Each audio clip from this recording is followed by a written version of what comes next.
Jaya Radha Madhava Punya Bihari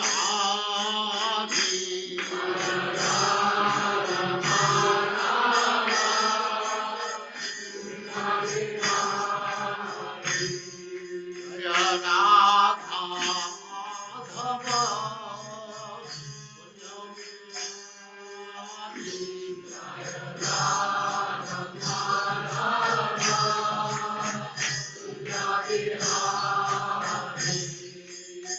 Gopi Jana Vallabha Girivaradhari Gopi Jana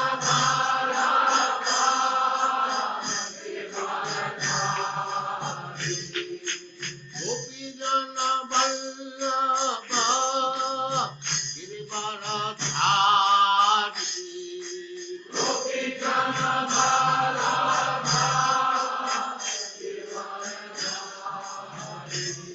Jaya Radha Madhava Kunja Bihari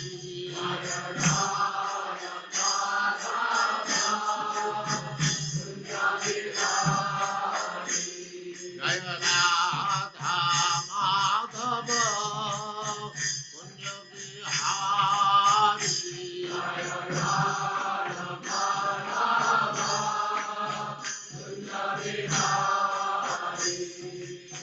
Gopi Jana Vallabha Girivaradhari Gopi Jana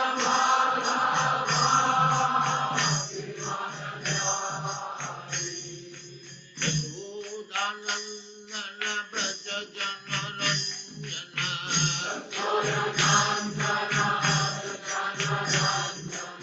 Yashodanandana Braja Jana Ranjana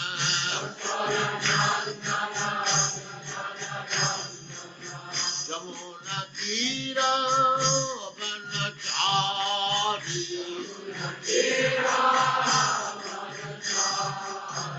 Jamuna Tira Vanachari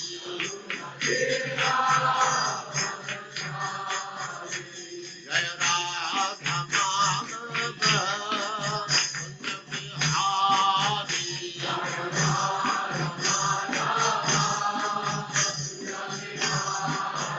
Jaya Radha Madhava Kunja Bihari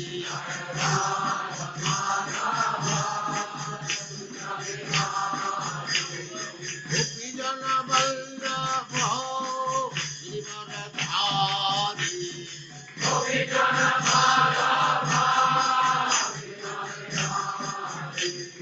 Gopi Jana Vallabha Girivaradhari Gopi Jana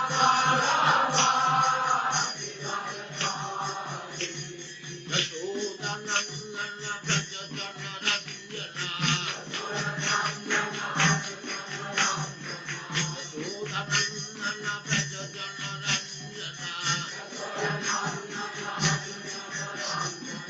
Jamuna Tira Vanachari Jaya Radha Madhava Kunja Bihari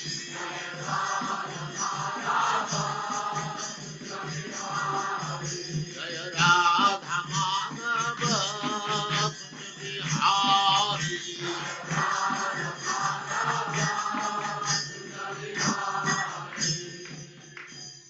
Jaya Usman Hare Krishna Krishna Krishna Hare Hare Hare Rama Rama Rama Hare Hare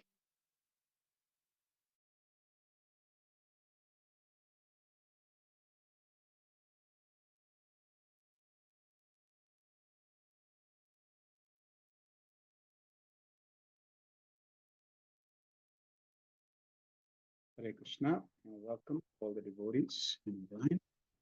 Thank you very much for your kind association. as we continue to associate with Srimad Bhagavatam, Canto 2, Chapter 5, verses 25 to 35. Causes of creation. Om Jnanatimirandasya Gyananjana Shalakaya Chakshurunmilitam Yena Tasmin Shri Guruve Namaha. Shri Chaitanya Manobhistam Stapitam Yena Bhutale Swayam Rupa Kadamayam Dadati Swapadantikam. Vandeham Shri Guru Shri Padakamalam Shri Gurun Vaishnavamscha Shri Rupam Sagrajatam Sahagana Raghunatham Vitam Tam Sajivam Sadvaitam Savadutam Parijana Sahitam Krishna Chaitanya Devam Shri Radha Krishna Padam Sahagana Lalita Shri Vishakhanvitamscha He Krishna Karuna Sindhu Dina Bandhu Jagatpate Gopesha Gopika Kanta Radha Kanta Namastute Tapta Kanjana Gourangi Radhe Vrindavaneshwari Vishabhanu Sute Devi Pranamami Hari Priya Vanchakalpataru Vyascha Kripa Sindhu Bevacha Patitanam Bhavanebhyo Vaishnavebhyo Namo Vishwambadaya Krishna Prestaya Bhutale Srimate Bhakti Vedanta Swamiti Namine Namaste Saraswati Deve Gauravani Pracharine Nirvishesa Sunyavadi Paschatya Distavine Jai Shri Krishna Chaitanya Prabhu Nityananda Shri Advaita Gadadhar Shivasari Gaura Bhakta Vrinda Hare Krishna Krishna Krishna Hare Hare Hare Rama Rama Rama Hare Hare Sarvashastra Piyusha Sarva Vedeka Satpala Sarva Siddhantaratnadya Sarva Lokai Triprada Sarva Bhagavata Prana Srimad Bhagavato Prabhu Kalidwando Didaditya Shri Krishna Parivartita O Srimad Bhagavatam, O nectar churned from the ocean of all Vedic scriptures, O most transcendental fruit of all Vedas. You are enriched with the jewels of all spiritual philosophical conclusions. You who grant spiritual vision to all the people of the world, O light breath of the Vaishnava devotees. O Lord, you are the sun which has arisen to dispel the darkness of Kali Yuga. You actually Lord Krishna who has returned amongst us. Paramananda Pataya Prema Varshasharayate Sarvada Sarvasevyaya Shri Krishnaya Namastute. Srimad Bhagavatam. Offer respectful obeisance unto you. By reading you one attains transcendental bliss. For your syllabus rain pure love upon the reader. You are always to be served by everyone for your incarnation of Lord Krishna.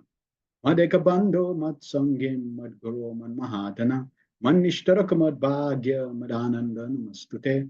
O Srimad Bhagavatam. O my only friend, O my companion, O my teacher, O my great wealth, O my deliverer, O my good fortune, O my bliss, I offer respectful obeisances unto you.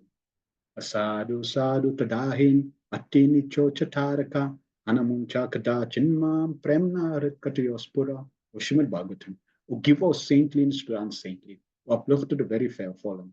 Please do not ever leave me. Please become manifest in my heart and my throat. Accompany pure love. Hare Krishna, Krishna Krishna, Hare Hare, Hare Rama, Rama Rama, Hare Hare. Om Namo Bhagavate Vasudevaya, Janmadyasya Yathonvayari Tarata Charte Swabhigna Swarat. Tene Brahma Hedaya Adikavaye Muyanti Yatsuraya. Tejo Vari Mridam Yatha Vinimayo Yatrati Sargom Risha.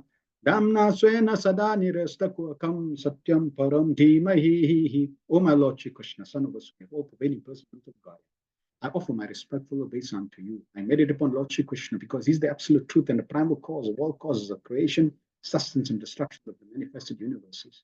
He's directly, indirectly conscious of all manifestations, and he's independent because there is no other cause beyond him. It is he only who first imparted the Vedic knowledge unto the heart of Brahmaji, the original living being. By him, even the great sages and demigods are placed in delusion as one is bewildered by illusory representation of what is seen in fire, land, seen on water. Only because of him do the material universe is temporarily manifested by the reactions of the three modes of nature appear factual, although they are unreal. I therefore meditate upon him, Lord Shri Krishna, who is eternally existent in the transcendental abode, which is forever free from illusory representation of the material world. I meditate upon him, for he is the absolute truth. Prayanalpaya Shasabhya Kalavasmin Yuge Jana Manda Sumanda Matayo Manda Bhagyo Padrata. O learned one in this iron age of Kalimene, but short lives, they're quarrelsome, lazy, misguided, unlucky, and above all, always disturbed. Narayan Namaskritya Narochevam Narottamam Devim Saraswatim Vyasam Tato Jaymudirayat Before reciting the Srimad Bhagavatam, which is the very means of conquest, one should offer respectful obeisance unto the personality of God and Narayan, unto Narayan Rishi, the supermost human being, unto Mother Saraswati, the goddess of learning, and unto Srila Vyasa Devdava. Savaipum saparo dharmo yato bhaktira dokshaja, ahoituka pratiyata yatma suprasiddhati. Supreme occupation dharma of all humanity is that by which man can attain to loving devotional service of the trance of God. Such devotional service must be unmotivated and uninterrupted to completely satisfy the self. Vasudeva Bhagavati Bhakti Yoga Prayojita Janaya Chusvairagyam Jnanam Charya Hoitukam. By rendering devotional service unto the personality of God, Krishna, one immediately acquires causes knowledge and detachment from the world.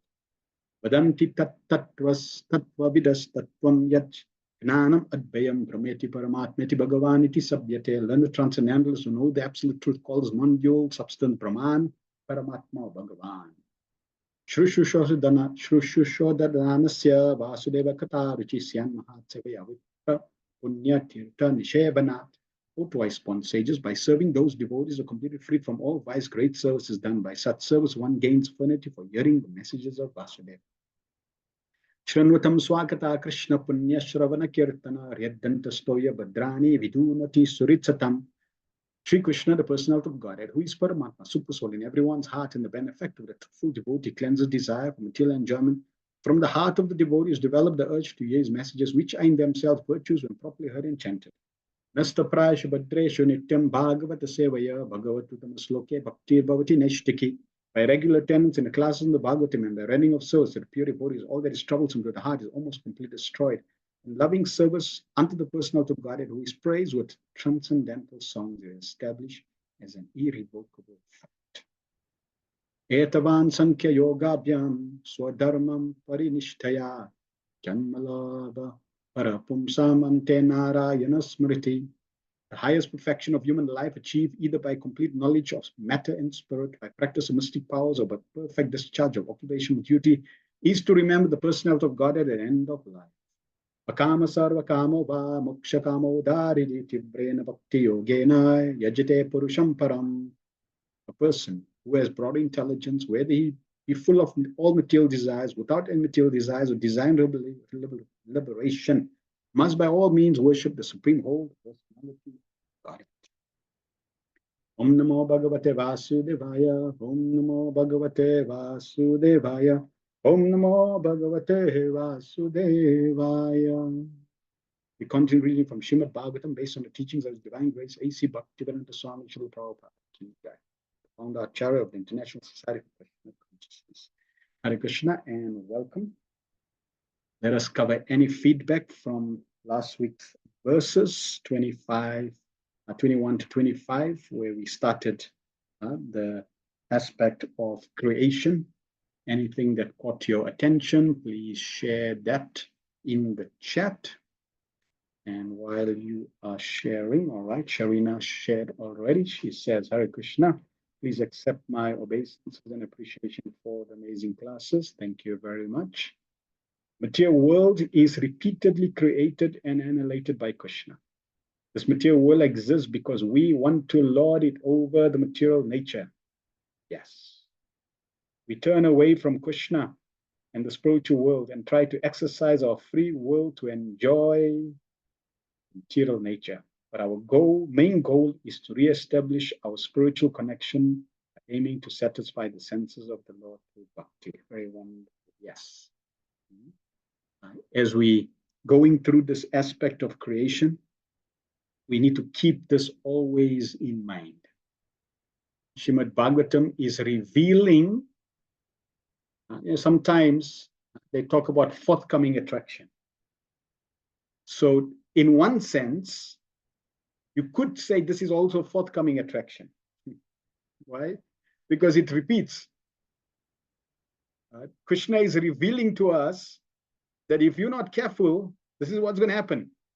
So yes, even though it's past, but what Krishna is really showing us is the future, so that we understand what's coming if I carry on the way I am living, lording it over the material nature. If I don't change, then this is what will happen. So it's a warning. At the same time, within the creation aspect of creation, there are many aspects that if we see it will inspire us, which we will share just now. Mother Les says, things to contemplate about last week's class. 1, material creation is meticulous, systematic, technical, scientific process. Definitely. One that reveals in such detail to Krishna's devotees who are serious about knowing him and what he can do. Nowhere else have I ever come across this vast knowledge.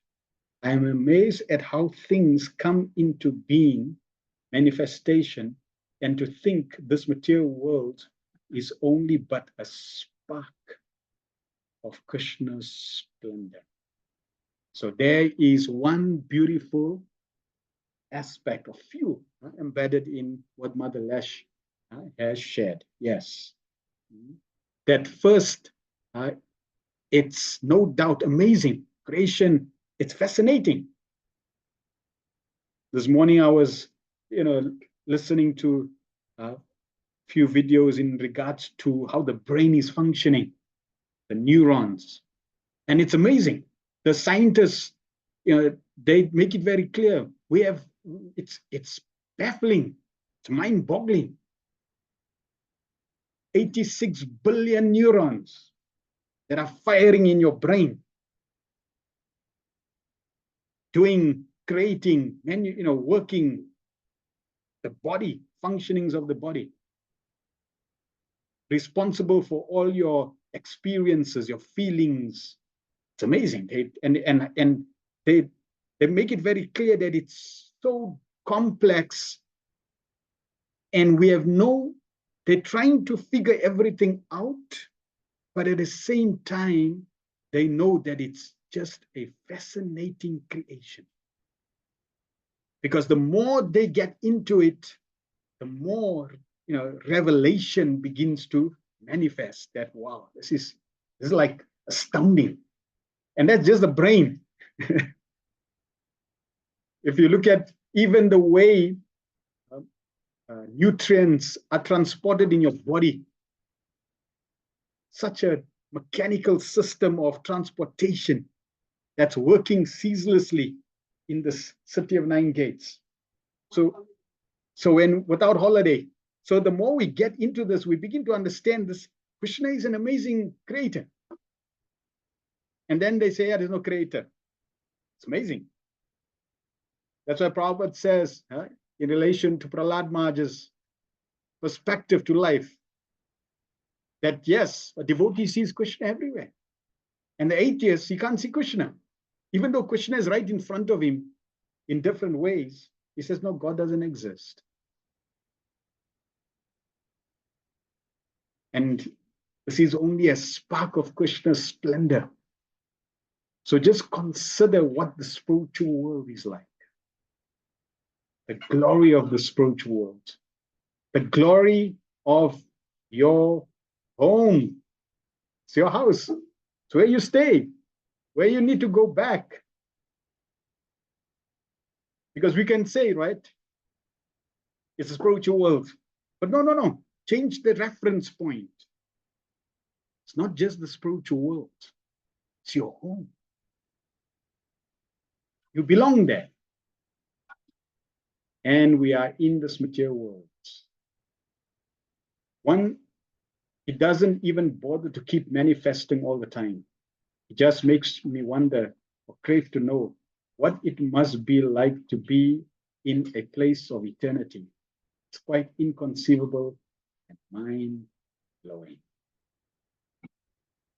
And as we seriously, diligently, conscientiously practice Krishna consciousness, you will begin to experience more and more of the nature of the soul.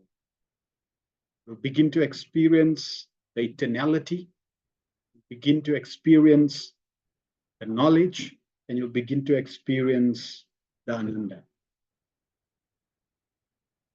We need to become serious on our side so that Krishna can open the doors of revelation and allow us in. Shamananda Prabhu says, amazing detail in these verses and purports on the process of creation. Everyone is searching out this information, and here we have access to this in the Bhagavatam by Prabhupada's mercy. Yep. As we read in the prayers to the Srimad Bhagavatam. The Srimad Bhagavatam has everything we need. We could say all of Srila Prabhupada's books have everything we need. Nothing more. Everything is there. We simply have to be serious, to associate, to read, to absorb, to assimilate, to contemplate, and to apply with a prayerful, with a depending mood. There's two ways we can absorb Krishna consciousness. One is achiever's mood, and the other is the receiver mode. So we don't want to be the achievers. Yeah, I'm good, I'm doing this, I'm great, I can have, make it happen. No. It needs to be in a very humble, receptive mode, receiver's mode. I need the mercy. So in this way, I depend completely on the Supreme Lord. At the same time, I am putting the effort to progress. Mother Les says, this material world is temporary due to Krishna's time factor. Time, I am, destroyer of the worlds. We need to take heed of what energies of Krishna we are controlled by.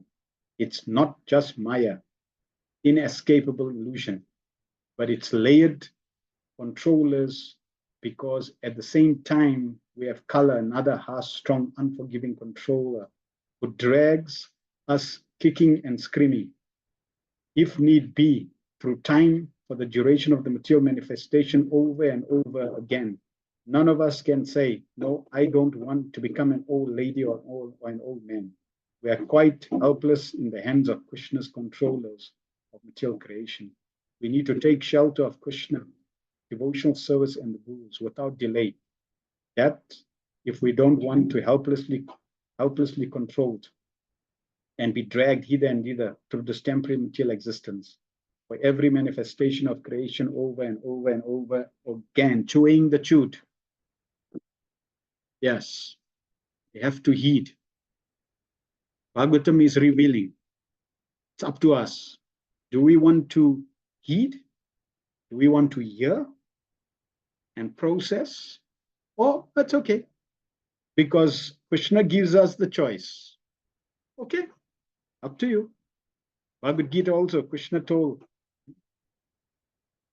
one person, he said, I love Bhagavad Gita very much. I know the essence of Bhagavad Gita. What's the essence of Bhagavad Gita?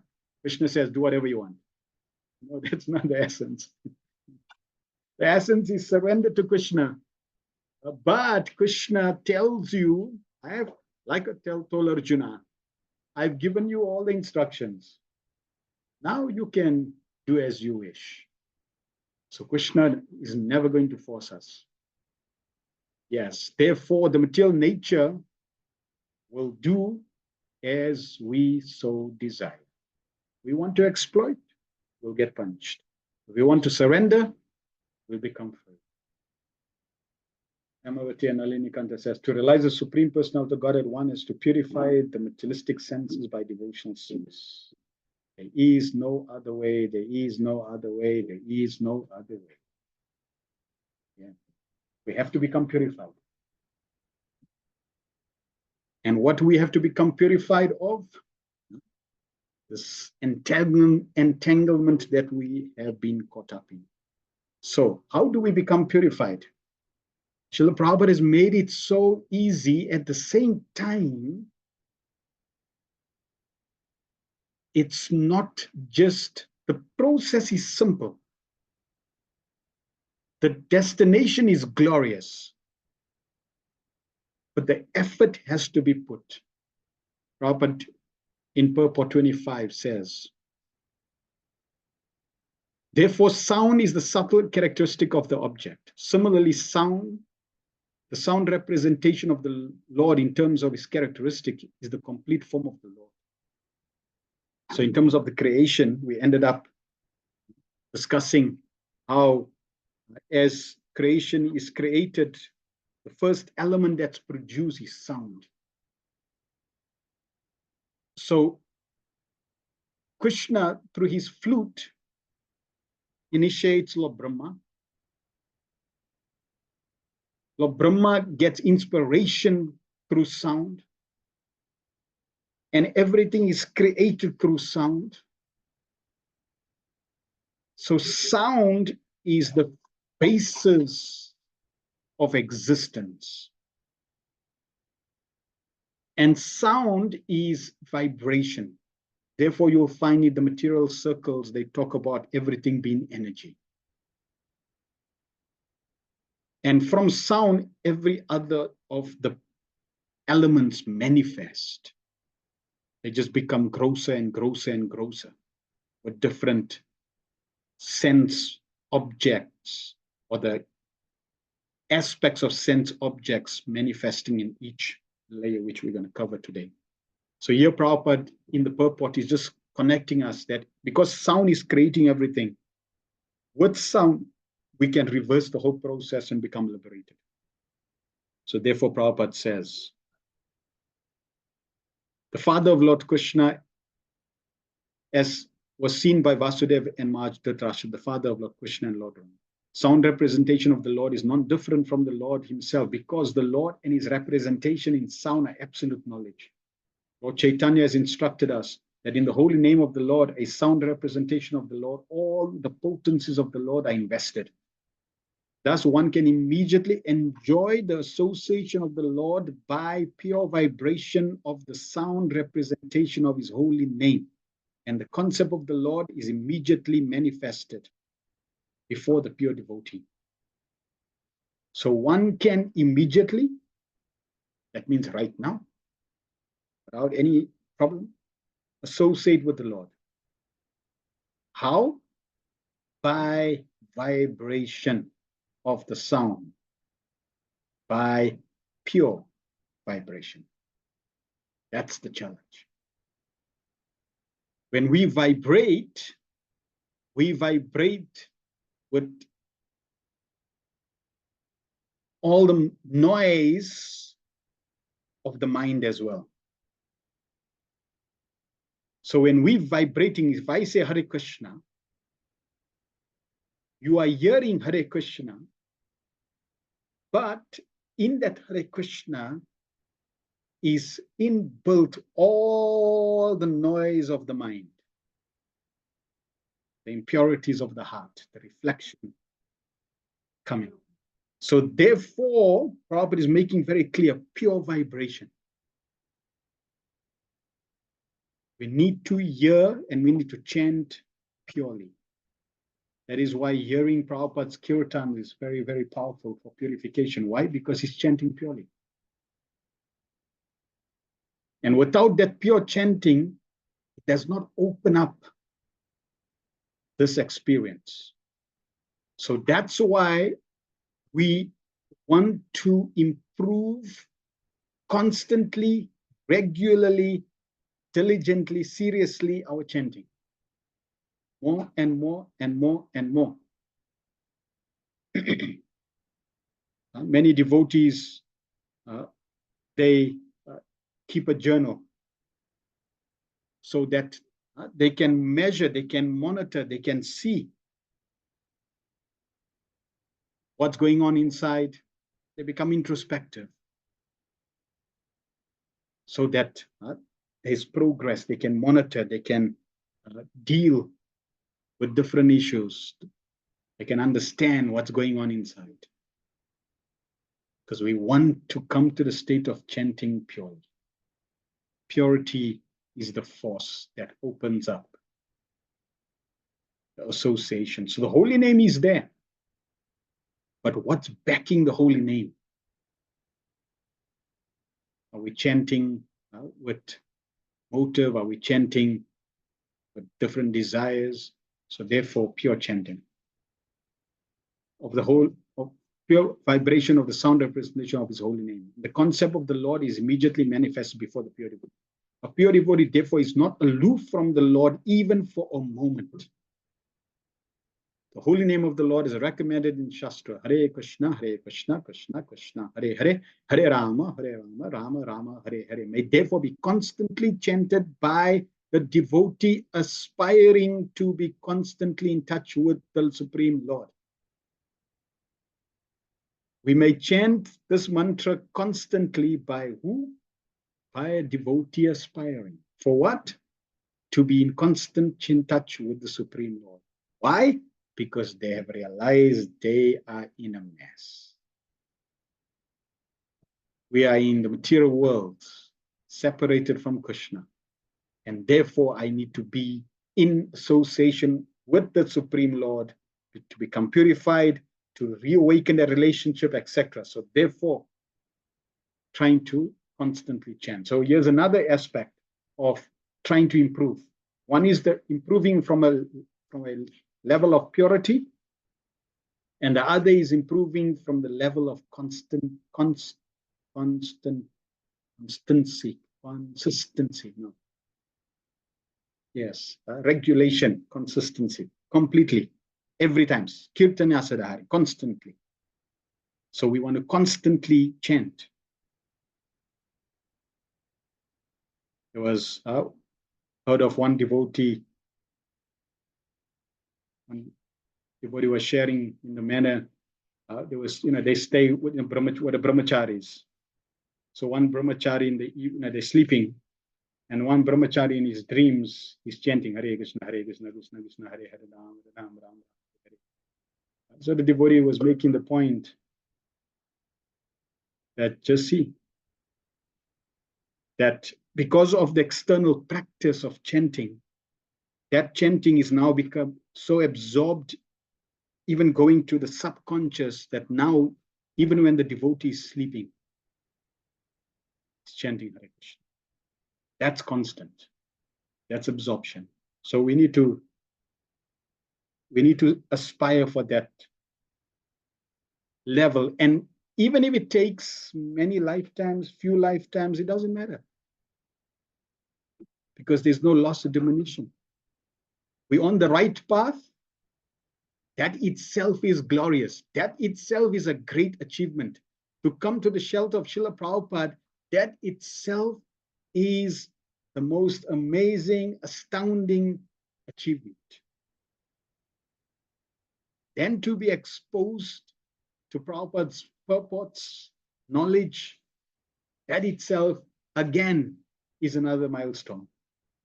Then to start practicing, chanting Hare Krishna, engaging in devotional service, contemplating, that itself is a milestone. Because these things takes billions and billions and billions of lifetimes. So, yes, time is not of a concern in a sense. At the same time, we don't want to waste time. So we shouldn't be disheartened that we don't have time. We got unlimited time. At the same time, we shouldn't take that and become casual, because we become a casualty. So we want to be vigilant, consistent, improving, and in this way, by good association, we will be more and more and more inspired and enlightened. One who is thus able to associate with the Lord is sure to be delivered from the darkness of the created worlds. which is a product of false ego. Tamasam, tamasi ma jyotirgam. So one who is able to associate with the Lord, chanting, serving, always thinking of the Lord, is sure to be delivered from where? Not from your home. Not from, this is my place, this is my country, this is my home. No, this is not your place. This is the darkness of created world. See, Prabhupada is highlighting very clearly what's what. We have misidentified this body as me. We have misidentified this world as my home. So it needs to be reversed, needs to be adjusted. Leave this darkness of the material world and go to our real home, which is light, which is spiritual. Now, here's another purport that I'd like to share. This is Srimad Bhagavatam 3rd Canto, 26th chapter, verse 32, where we're going to also come across the more detailed aspect of creation. But I spoke about last week, I spoke about how we need to reverse the process of creation. So as we're going through creation, we really need to understand, yes, this is how creation has manifested. Now I need to reverse that process. So Prabhupada says it appears from this verse that all the objects of our sense gratification are the products of egoism in ignorance. It is understood from this verse that by agitation of the element of egoism in ignorance, the first thing produced was sound, which is the subtle form of ether. It is stated also in the Vedanta Sutra that sound is the origin of all objects of material possession, and that by sound one can also dissolve this material existence. So sound manifests everything. Every form of creation that we see, earth, water, fire, air, and ether, and every permutation of that is coming from sound. And with sound, you can dissolve this material existence. Now, if you have experience of, you have an ice cube, and then I let the ice dissolve. So the ice cube is there, and I let the ice cube dissolve.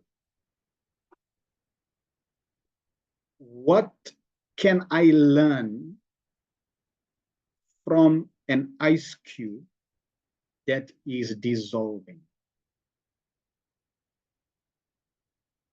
What can I learn from an ice cube that is dissolving? Please type in the chat.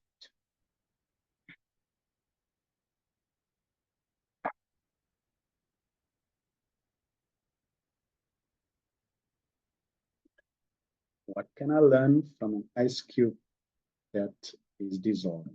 Sangeeta says, losing its form, good. Changing by environment, Nalini Kantaman. Madri says, it is temporary. The existence is temporary. Any other realizations from an ice cube that is melting? Because here Prabhupada is using the word that it is also stated in Vedanta Sutra that sound is the origin of all objects of material possession. Everything you possess, that means good, bad, and ugly, is a manifestation of sound. And by sound, one can dissolve this material existence. So I'm trying to give you an analogy of dissolving, melting, dissolving. How can this material world be dissolved? That's like, like losing its form, right? As Sangeeta says, like losing its form. It's like there's your ice cube, and ice cube is dissolving and melting. So one is it's losing its form. Second is the environment, it's becoming liquid. It's not its original form because there's an external force that's keeping it as an ice cube and now it's going to dissolve. Sharina says you can change the form, but must not lose your essence, which is spiritual soul. Good. Bafana says, Hare Krishna. Well, may I ask if it's normal to experience the chanting of the Mahamantra as though it's not actually the first time, but you've done it before and somewhat can perceive oneself in that time, though memory is not so sharp and open to such experience? Is that normal, accepted, or is just a matter of high desire? So, Bafana Prabhu, the Hare Krishna mantra is Krishna, and Krishna will reveal and reciprocate as he desires with each living entity, with each devotee. So whatever experiences come through the holy name, one, yes, we may validate it to Guru, Sadhu, and Shastra. Like, for example, one devotee, she told Srila Prabhupada, Prabhupada, when I chant, I see a green light. Prabhupada said, very good, keep chanting, it will go away. So that aspect of a green light, she thought it was something mystical. But that was a concoction, a manifestation of the mind. So therefore, Prabhupada said, keep chanting, go away. At the same time, there may be experiences and revelation that the holy name gives, and that we can cherish, and it will manifest more and more as we become more and more serious. So coming back to the ice cube, Shama says, Hare Krishna, I'm thinking about the destruction, dissolution of the material universe. Right. So consider an ice cube melting. It does not melt like this in an instant. It takes some time. So when Prabhupada says the material world, you can dissolve the material world, it's not going to be overnight. It's going to take some time. And the more heat you apply, the quicker the ice cube will dissolve. The more heat you apply, the more fired you are in Krishna consciousness, the material will dissolve. Now, as the material will dissolve, that doesn't mean that everything around you starts to dissolve and you start to see, like it's like you get maybe the science fiction movies, right? Everything starts melting and you'll see all the form around you start liquidifying and then just unmanifesting, you also unmanifesting, and now everything is liquid. No, not that type of dissolving. It dissolves at the same time as the material world dissolves, your identity, your true identity is revealed. Which means that the material world loses grip on you. And you, as the spirit soul, begin to shine. Your identity, your service, your relationship, your name, your form, your family, your activity. So your eternal identity begins to shine, while the material elements and environment begins to fade in the background and then cease to exist. Anavriti Shabdat means liberation by sound. The entire material manifestation began from sound, and sound can also end material entanglement if it has a particular potency, not just any sound. It has to have a particular potency. Now, here's another aspect. If every feature and facet of creation is manifestation of sound, and everything is created from sound, which is binding us, and with a particular potency and sound, we are able to reverse, we are always in touch with those two aspects of sound. So that means daily, consistently, at every moment, we need to be conscious of what sound am I associating with. Because if I'm associating with Bollywood sound, I am becoming entangled. If I'm associating, as Prabhupada says, the particular sound capable of doing this is the transcendental vibration Hare Krishna. And if I'm associating with that sound, I am dissolving the material creation. Now, I could spend 10 minutes watching Bollywood and 5 minutes dissolving the material world by chanting Hare Krishna. I'm getting a net result of 5 minutes entanglement. And this is why we don't make effective progress, even though I may be practicing Krishna consciousness.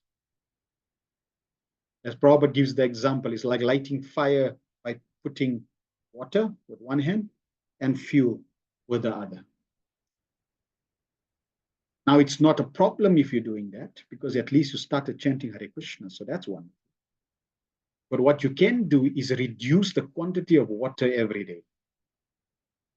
And if you can, increase the quantity of the fire, of the fuel. If you can't increase the quantity of fuel, no problem. Just reduce the quantity of the water until the water reduces to 0. Because then the effect will be greater. Prabhupada told Shamsundar Prabhu, who was making the Jagannath deity, the early days, and Prabhupada came and saw the cigarette pack. Prabhupada said, Prabhupada asked, what's this? And he said, it's cigarettes, Prabhupada. He was feeling embarrassed. And then Prabhupada, as he hit the cigarette pack, Prabhupada said, yes, just reduce one every day. So Prabhupada helped him, reduce one every day. So in this way, that's what he did, and eventually stopped. So reduce the quantity, increase the quantity, and if we can, increase the quality of Krishna consciousness.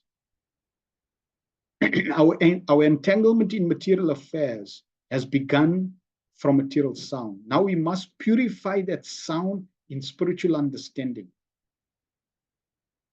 Now we must purify that sound in spiritual understanding.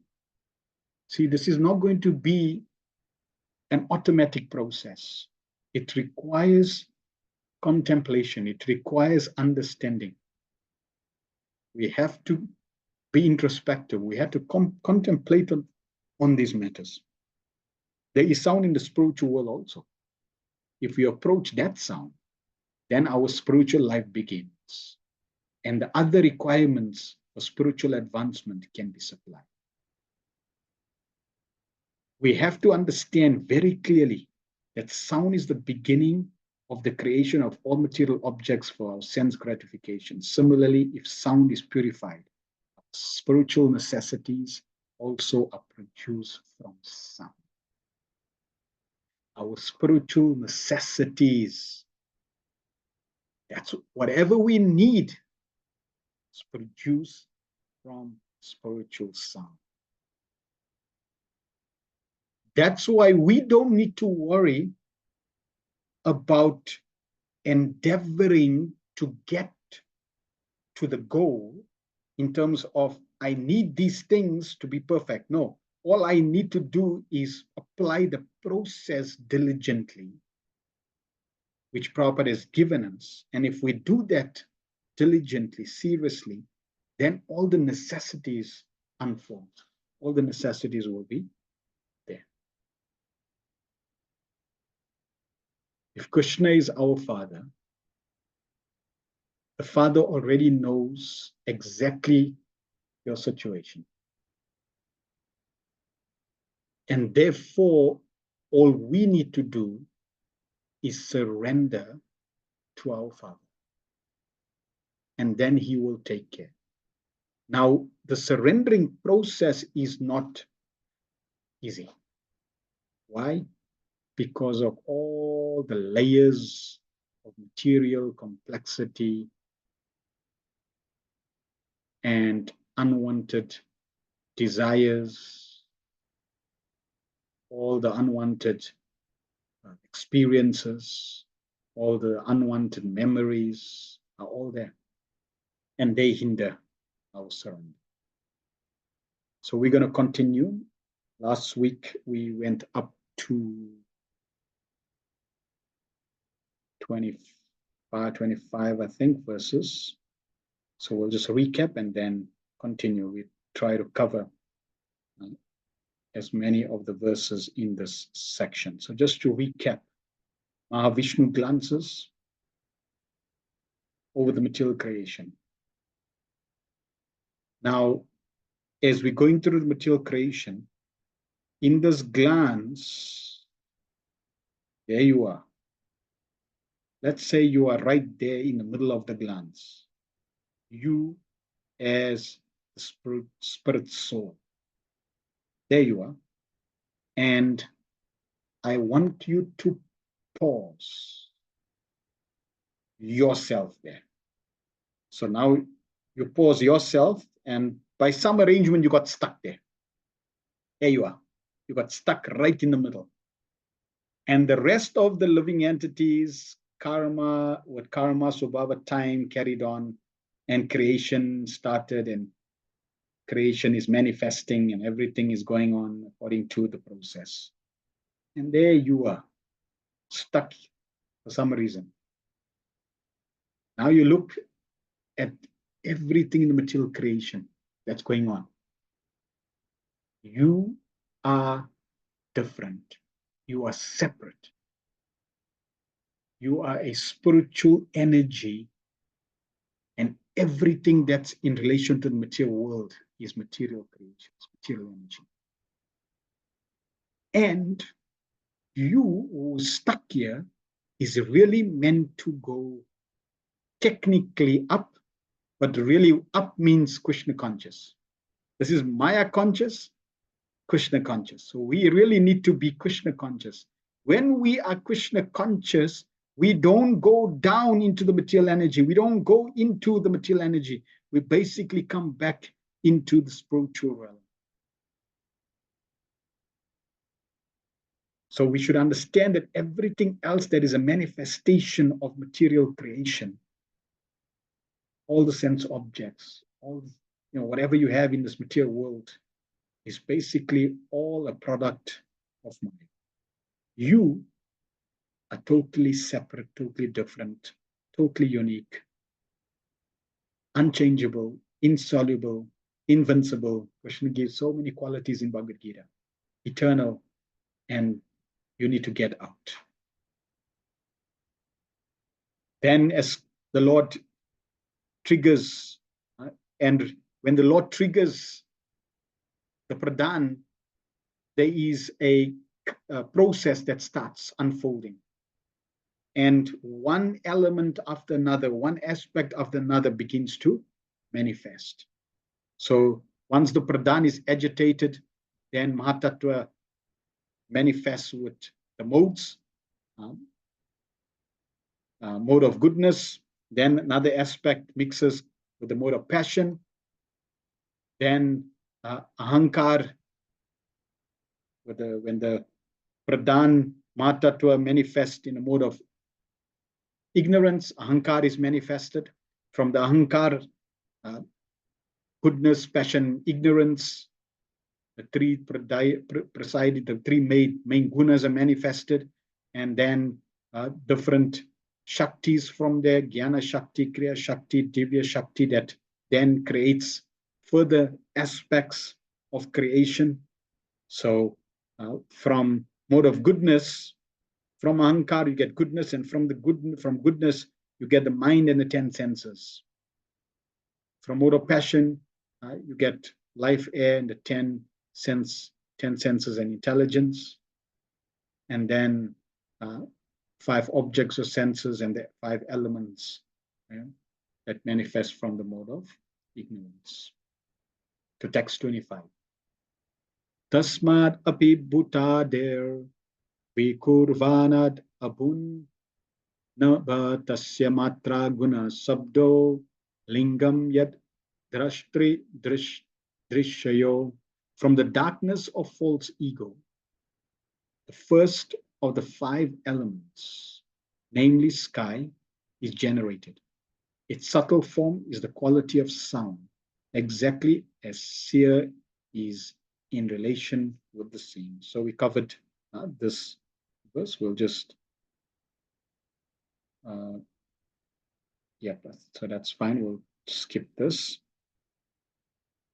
So we are now here in the creation. Sound now is manifested from ignorance. The first element is sound that's manifested, and from sound it continues. 26 to 29. Nabashota vikurvanad abhut sparsha gunonila prana vayach chaptavanscha prana ajo sahobalam vayor api vikurvanat kala karma swabhavata udapadayate tejovai rupavat sparsha sabdavat tejasastu vikurvanat asid ambo rasat makam upavat sparshavach kambo goshavach cha paranvayat visheshashtu vikurvanat ambosha gandavan abut paranvayat rasa sparsha shabdas rupa gunavita. Because the sky is transformed, the air is generated with the quality of touch. And by previous succession, the air is also full of sound and the basic principles of duration of life: sense perception, mental power, and bodily strength. When air is transformed in the course of time and nature's course, fire is generated, taking shape with the sense of touch and sound. Since fire is also transformed, there is the manifestation of water, full of juice and taste. As previously, it also has form and touch, and it's also full of sound. And water, being transformed from all variegatedness on earth, appears odorous, and as previously become qualitatively full of juice, touch, sound, and form, respectively. The whole process of creation is an act of gradual evolution and development from one element to another, reaching up to the variegatedness of earth as so many trees, plants, mountains, rivers, reptiles, birds, animals, and varieties of humans. So this is the evolution that we accept. We do not accept Darwin's evolution, we accept this part or this aspect of evolution. So in essence, Darwin's got a small part of it correct. There is evolution, but he didn't understand what evolution, because these things you cannot learn by ascending process. With your teeny weeny brain, you can't figure out things because you can't see past. But you can be told about the past. You can discerning knowledge. You can be educated about the past. So that's what we're getting. We're getting education of what happened. The quality of sense perception is also evolutionary, namely generated from sound, then touch, and from touch to form. Taste and odor are also generated along with gradual development of sky, air, fire, water, and earth. They are all mutually the cause and effect of one another. But the original cause is the Lord himself in his plenary portion as Mahavishnu, lying in the causal water of the Mahatattva. As such, Lord Krishna is described in the Brahma Samhita as the cause of all causes. And this is confirmed in Bhagavad Gita 10:8 as follows. Ham sarvasya prabhavo matta sarvam pravartate iti matva bhajanti mam buddha bhavasman vata. I am the source of all spiritual and material worlds. Everything emanates from me. The wise who perfectly know this engage in my devotional service and worship me with all their hearts. So in that one, this one verse, Krishna is basically summarizing, giving you a summary of all the verses that we're covering in Bhagavatam. There's your one summary verse.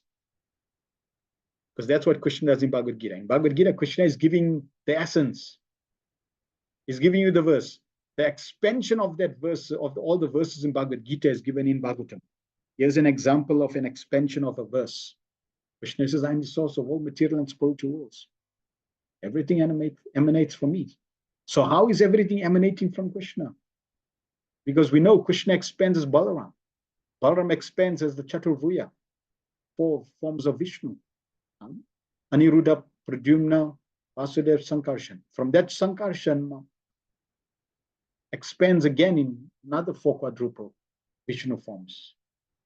So from Mahashankar, that becomes Mula Shankarshan, then Mahashankarshan, and from there comes Mahavishnu.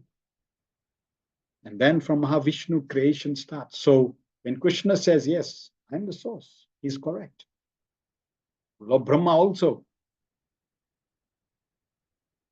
When Lord Brahma was revealed and empowered, he saw who the Supreme Lord is. And he then narrated the verses of Brahma Samhita. Ishwara Parama Krishna Sachidanand Vigraha Anadir Adir Govinda Sarva Karana Karana.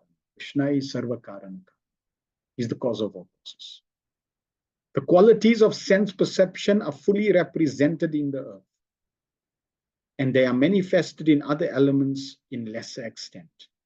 In the sky, there is sound only, whereas in the air, there is sound and touch. In fire, there are sound, touch, and shape.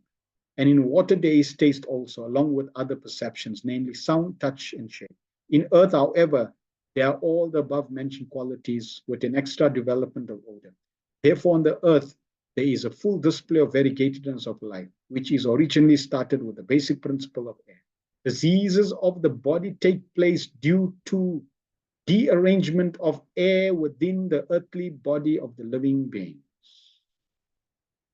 So when the life airs, when the airs in your body becomes disturbed, then diseases are there. Mental diseases results from special derangement of air within the body. And as such, yogic exercise is especially beneficial to keep the air in order so that diseases of the body become almost null by such exercises. So perhaps giving some health tips. We mentioned, Prabhupada, that there was in the early days, in the kitchen, there was a note, and Prabhupada had explained on that note, health, sadhana, and service. These 3 are very important. And in that order of importance, health first, then your sadhana, and then your service. Why?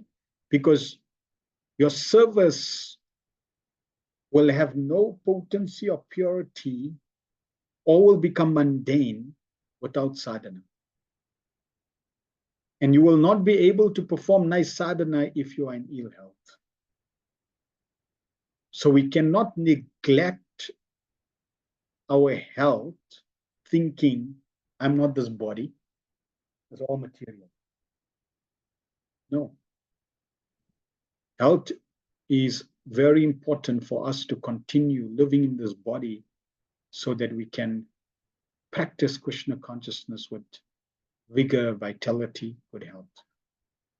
Prabhupada, in every letter that Prabhupada would write, how would he start? He would,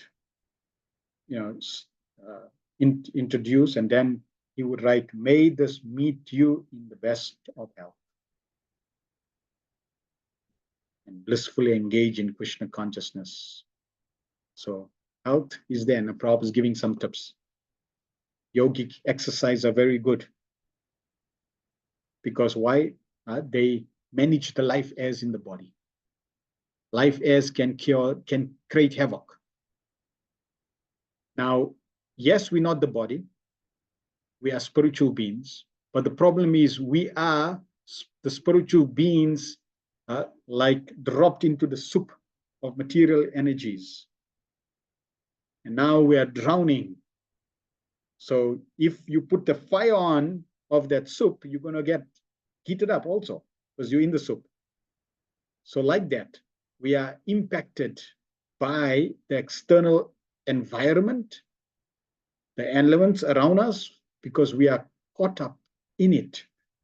And because of false ego, ahankar, I identify with the body.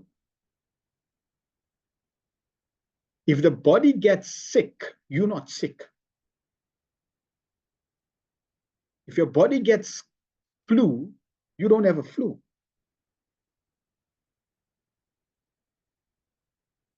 If your body gets a heart attack, you didn't get a heart attack. We say I got a heart attack. We speak like, oh, he got a heart attack. But he didn't get a heart attack. He didn't get a flu. He didn't get a heart attack. Why? Because the spirit soul is in the region of the heart. It's not affected by the heart. The spirit soul's heart is first class, is still doing well, no problem. Krishna in Bhagavad Gita says the soul is unchangeable. So the soul is not impacted per se, but because of ahankar, it identifies with the body. And therefore, whatever happens to the body, it thinks, oh, I got a headache. I got a heart attack. I'm diabetic, etc. Prabhupada made the point that by chanting Hare Krishna, we dissolve the material creation existence. How? Because when you chant Hare Krishna, you're dissolving the false ego.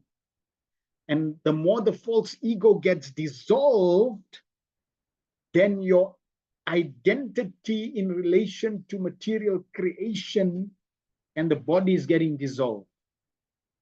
You're becoming less and less free from the attachment and the identification with this body. Simultaneously, your identity as a spirit soul is becoming more and more revealed. Or, yeah, it's getting revealed. So in this way, because we should understand that, but at the same time, because of false ego and because of attachment, I need to have a healthy body to stay in, because that's my only house that I got for now. And I need this house to practice Krishna consciousness.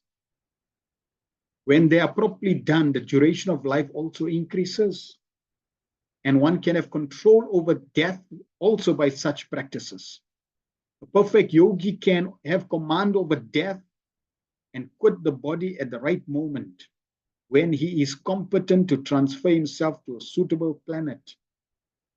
Any example of that in the Bhagavatam?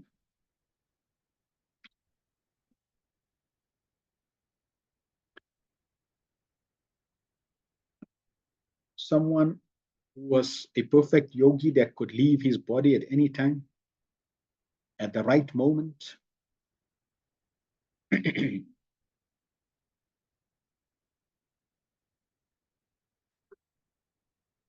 Perfect yogi can have command over death. Yes, Lord Bhishma.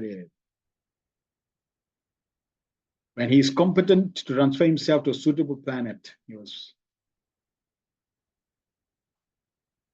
Bhishma Dev. We read in the first canto how he was waiting for the appropriate time. Dhritarashtra, when he went, he left the forest, he left the kingdom, and he perfected the art of Astanga Yoga, and then also left. Yes. So there are examples of perfect yogi. Prabhupada says the Bhakti yogi, however, surpasses all other yogis because by dint of his devotional service, he is promoted to the region beyond the material sky and is placed in one of the planets in the spiritual sky by the supreme will of the Lord, controller of heaven. The yogis, they can perfect their life and then they need to mechanically move themselves to higher planets. We will be covering that in the third canto also. How the yogi is able to mechanically move from one place to another. We covered that also in, I think also in the beginning of the second canto was also mentioned. So here Prabhupada is making the point, with Bhakti Yoga, we simply practice Krishna consciousness, surrender to the Lord, and then the Lord will make arrangements. The Lord will take us to our eternal home. We simply have to surrender to the process of devotional service, and then the rest is arranged. 30. So just in, see, I didn't have a, all right, I just want to go back before I go to verse 30. Just want to go back to the diagram. So what we just heard about is this part of the creation. From sound, ether is manifested. From ether, touch. From touch, air. From air, form. From form, fire. From fire, taste. From taste, water. From water, smell.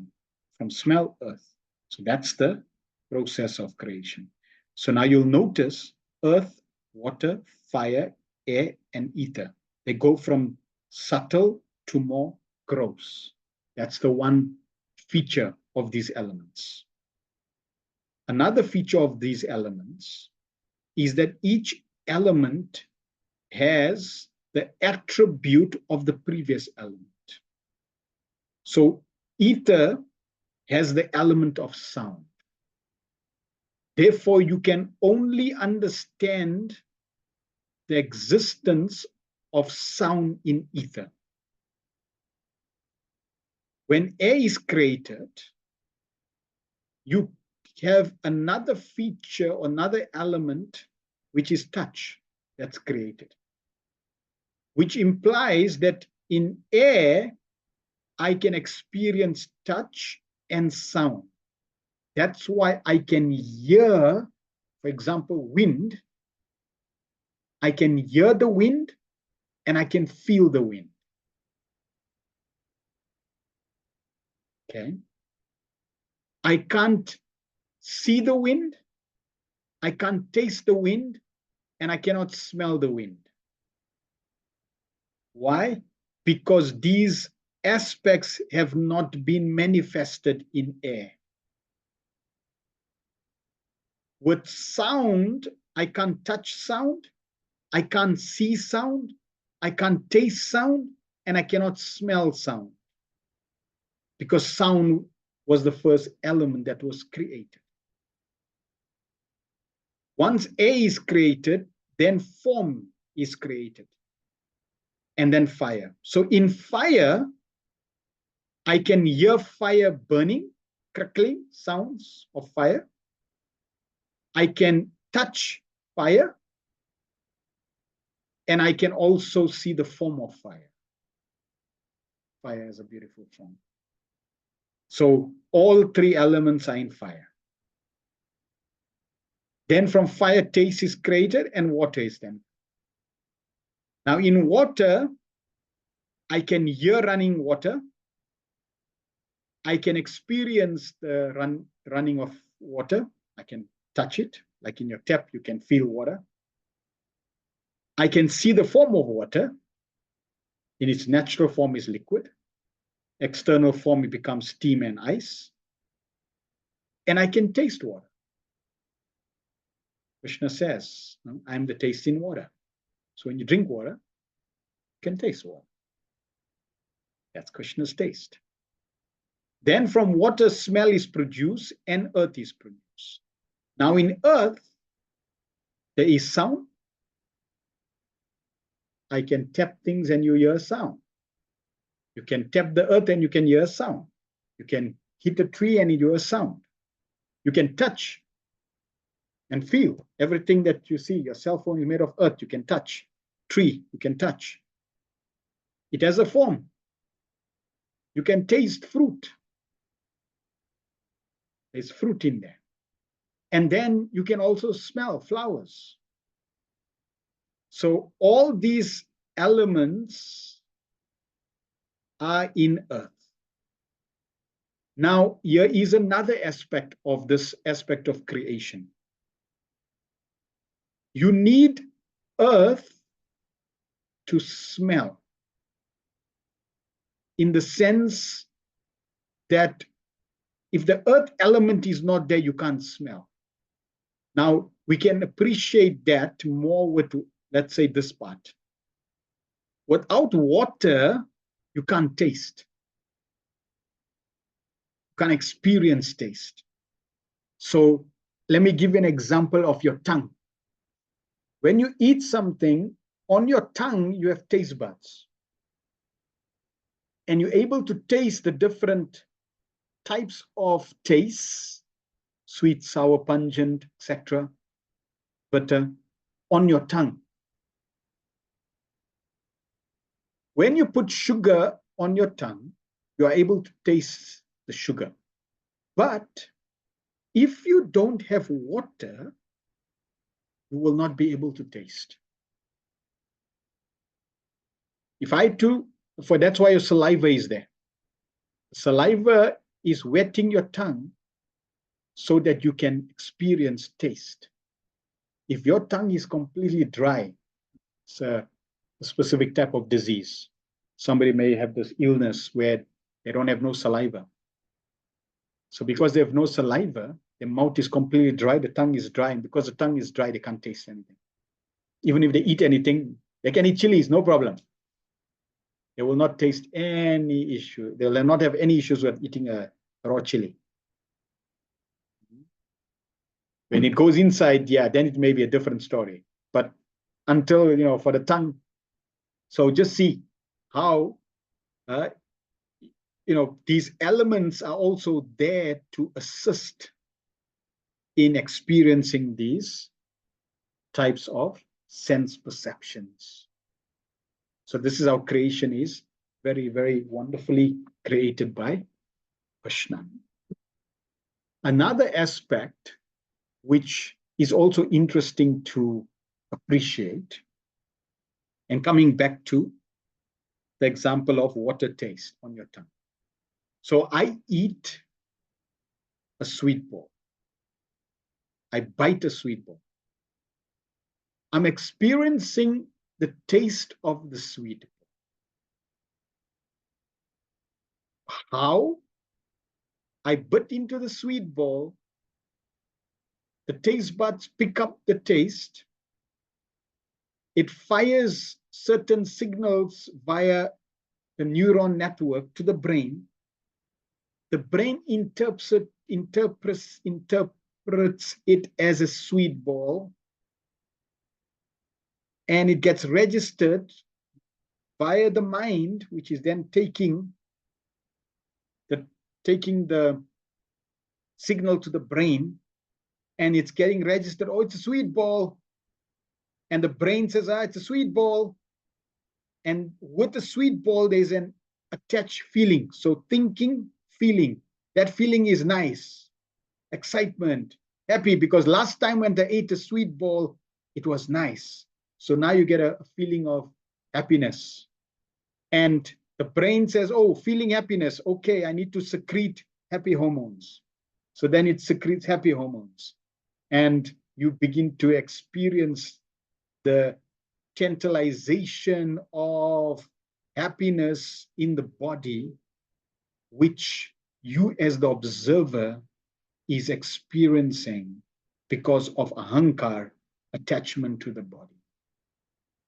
You have never eaten sweet ball, but you are experiencing it all through the layers of creation of matter, gross and subtle, to give you the experience that you have eaten a sweet ball.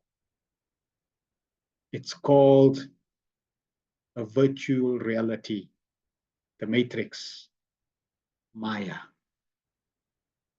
We want to desire to eat the real sweet ball. That can only happen when you go back to the spiritual world and eat the real sweet ball. Another example is the fire of digestion. So form, when you eat, now in your body, there's earth, gross, there's water, there's the fire, there's air, and there's ether. All these elements are in the body. Form is destroyed or digested with fire.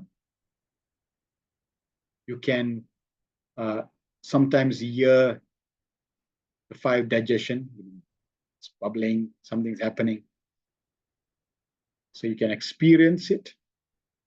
When you eat something, there's sound, touch, and form. So like that, the different interactions, different experiences are all around these different elements. Ultimately, the most important element or experience here is this one, sound.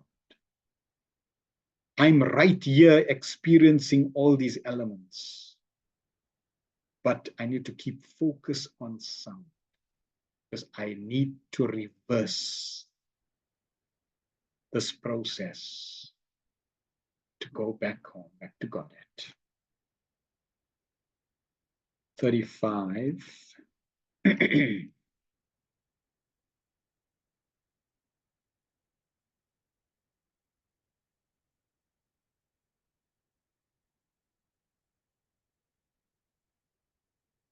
Right, so covered that. Text study.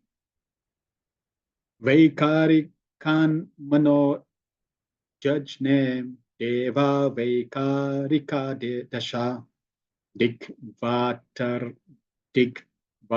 ka prasheshto swi vanin dropendra mitraka. From the mode of goodness, the mind is generated and becomes manifest. And also the 10 demigods controlling the bodily movements. Such demigods are known as the controllers of directions, the controllers of air, the sun god, the father of Daksha Prajapati, the Ashwini Kumaras, the fire god, the king of heaven, the worshipful deity in heaven, the chief of the Adityas, and Brahmaji, Prajapatis, all come into existence. So the main principal demigods manifested from the mode of goodness. This is the manifestation. Vaikarika is the neutral stage of creation. That's in a mode of goodness. Tejas is the initiative of creation. That's the mode of passion. While tamas is the full display of material creation under the spell of the darkness of ignorance. Manufacture of the necessities of life in factories and workshops excessively prominent in the age of Kali or in the age of the machine is the summit stage of the quality of darkness. So now Prabhupada is relating the three modes of creation to the lifestyle that we live in and the lifestyle we adopt. We want to move to the mode of goodness because the mode of goodness is more conducive to spiritual life. Prabhupada continues, such manufacturing enterprises by human society are in a mode of darkness because factually there is no necessity for the commodities manufactured. You see this more and more and more. People create. It's like there's no necessity for creating like a lazy boy. Why you want to create a lazy boy? Like, what's the whole purpose? So people create so many, yes, there are some creations which are very good and ideal, but other creations just unnecessary. Human society primarily requires food for subsistence, shelter for sleeping, defense for protection, and commodities for the satisfaction of senses. The senses are the practical signs of life, as will be explained in the next verse. Human civilization is meant for purifying the senses, and objects of sense satisfaction should be supplied as much as absolutely required, but not for aggravating artificial sensory. So let us try to understand this beautiful statement by Srila Prabhupada. Human civilization is meant for purifying the senses, and objects of sense satisfaction should be supplied as much as absolutely required, but not for aggravating artificial sensory needs. As I mentioned and gave you the example before, you did not eat the sweet ball. Now, because you didn't eat the sweet ball, because you're the spirit soul, the experience that you perceived as the witness, as the soul, was, you could say, all illusory. I don't know how, you may have seen, they have now these 3D goggles that people put on. And then they're able to now go into a virtual reality and experience that virtual reality. So consider, I'm putting my goggles on, and now I'm going to the virtual reality, and in the virtual reality, I can really experience, falling from the sky, and I can experience the virtual reality. Here's what is currently experienced, is I can experience the virtual reality right now in terms of motion and space. Motion and space sensation. But I can't experience the virtual reality right now in terms of scent, in terms of touch, in terms of taste. But they will be coming. Why?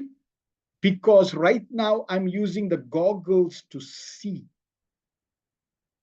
So I'm experiencing sight and things that can come to me and I can experience. For example, if I'm in a virtual reality and I see a snake and I'm fearful of snakes, then I'll get a fright. So that's how they creating the virtual reality. But then they'll connect, the goggles to your brain. And then what they'll do is they'll stimulate the part of the brain that got triggered when I ate the sweet ball. So when I eat the sweet ball, a certain part of the brain, which they can measure even now, because the neurons are getting fired in that brain that says, sweet ball, sweet ball, sweet ball, he's eating sweet ball, sweet ball. Nice, nice, nice. And that gets fired. And then that creates all the sensation and whatever else. The digestive juice. That's why the stomach knows what digestive juice I need to produce to break down the sweet ball. Because all this is going on in the brain. While all this is going in the brain, the soul is not part of this whole journey. But it's thinking, it's experiencing it is because of ahankara, false ego. Similarly,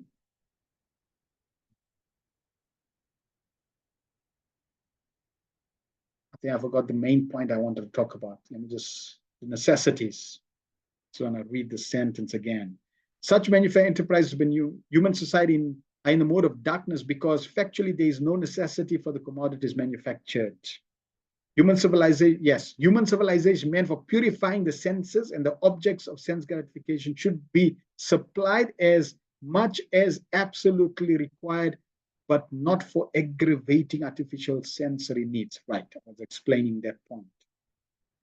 So that sweet ball that I ate now, I could now say, oh, therefore I don't need the sweet ball, because I really didn't tangibly, substantially enjoy it, because I'm the spirit soul.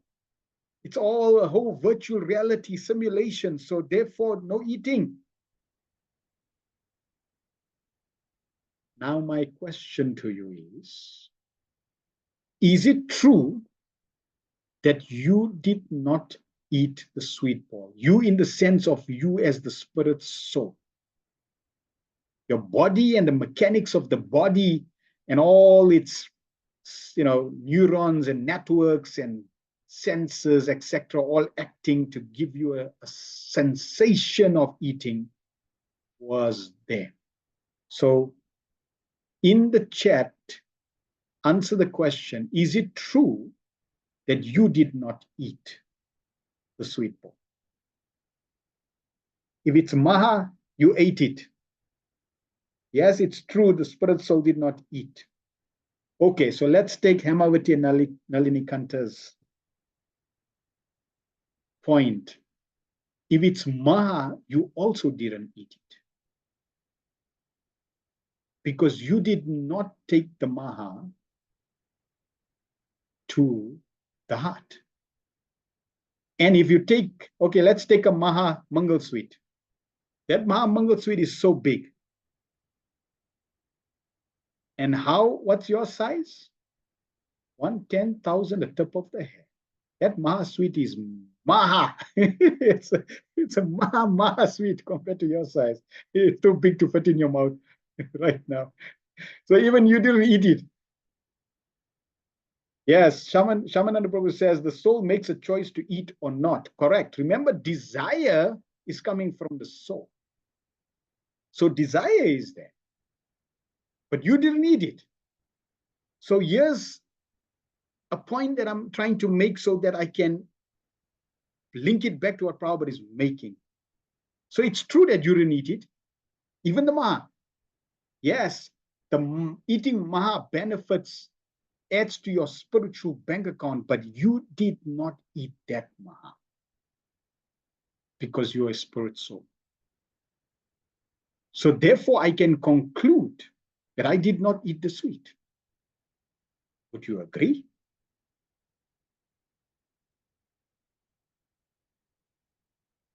You give the instruction, yes, you give the instruction, you give the desire, but you ain't eating the sweet.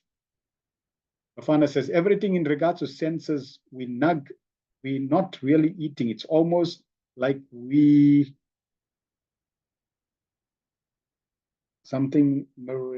no eating at all. In a mirage. Yes, it's all, yes, agree. All right. So keep that, you in the region of the heart. That's where you are. And remember, you as a spirit soul in the region of the heart, you have a form. It's not like you just some blip and some impersonal form. No, you have a form. Let's say, for example, you're a coward boy in the spiritual world. In our line, we aspire to be gopis.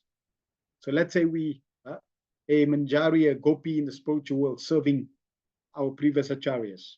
So you have a gopi form. Now that gopi form is still there. Yes, right now we are 1/10,000 the tip of the hair, but we have a form. It's there. With today's technology, they can zoom onto a head of a needle and carve many things on that head of the needle. They can practically, let's say, carve hundreds of elephants on that head of the needle. But now if you see the needle, you say, such a tiny point. But if you zoom in with technology, And that space can be amplified. Now you can actually print on it. So like that, we are in the region of the heart. So we haven't eaten anything. Agreed. Now, we may then conclude if one is on the impersonal path, one can conclude, and then why even eat? Why even bother to eat? Okay, just give up everything.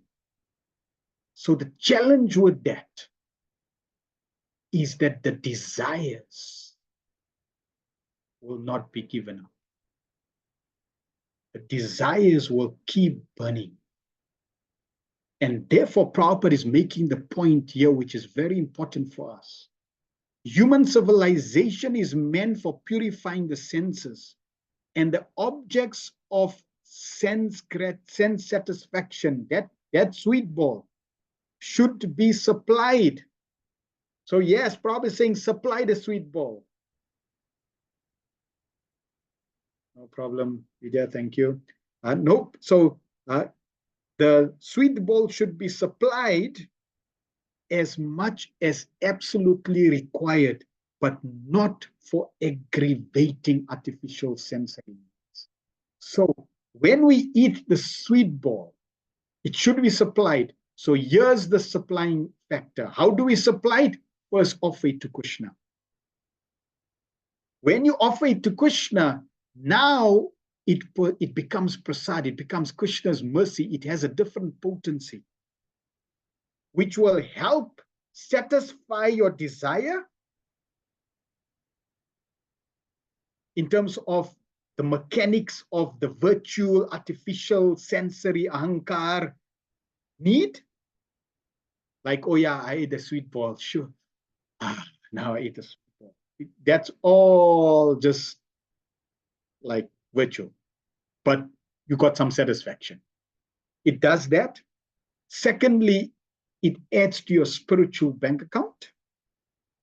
Third, it purifies your senses, because human civilization is meant for purifying the senses. It purified your false ego. So just see, eating a sweet ball is not Maya. Eating a sweet ball is Maya if you don't offer it to Krishna. And if you eat too many sweet balls and make it part of your sense gratificatory journey. And therefore, Prabhupada is making it very clear. Human civilization is meant for purifying the senses, and the objects of sense satisfaction should be supplied as much as absolutely required, not for aggravating artificial sensory needs. You don't want to aggravate sense gratification. You want to subdue sense gratification. Therefore, Krishna Prasad is a must under proper regulation, so that we can come out of this entanglement and not get more into entanglement. Let me give you another example. In the early days of Krishna consciousness or Krishna conscious history, the devotees would make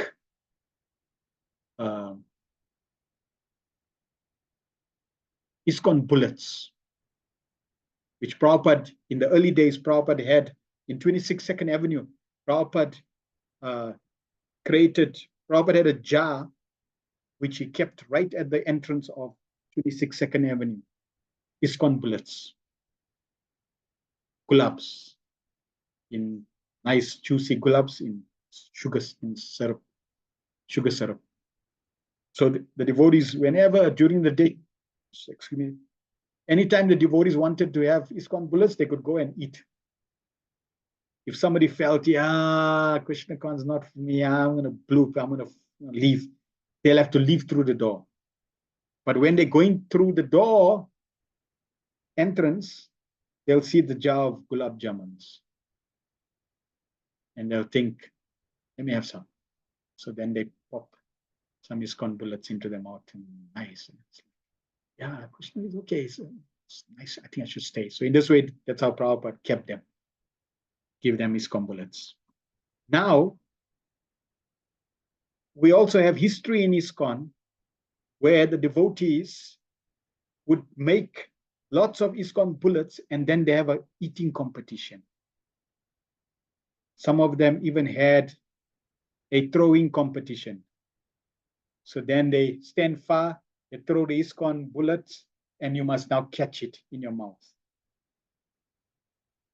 Or they have a competition, how many can eat? Let's see how many you can eat, how many I can eat. See, you're eating prasad, but you've moved from honoring prasad to eating prasad as a competition.